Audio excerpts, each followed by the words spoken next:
Hello，我係 Lucy Jane。相信大家喺上個星期都記錄咗唔少夢境，係時候將你嘅夢境日記拎出嚟，開始今日嘅練習啦。練習6：夢境徵兆。第一，回顧夢境日記。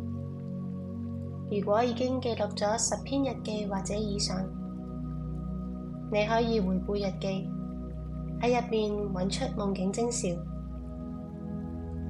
第二，識別夢境徵兆。如果你夢見自己喺街上邊睇到劉德華企喺你屋企附近嘅茶餐廳門口，咁樣你嘅夢境徵兆就係劉德華同埋你屋企附近嘅茶餐廳。3，揾出反覆出現嘅夢境徵兆。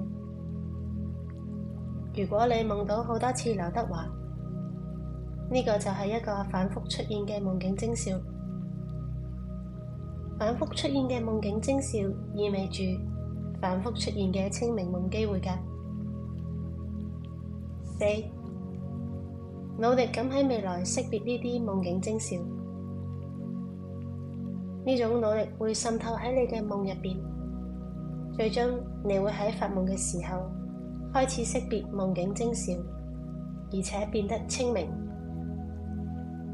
5，臨瞓前提醒自己，下次我見到劉德華，我就知道我發緊夢。又或者你可以用你嘅特定徵兆去默念呢一句說話，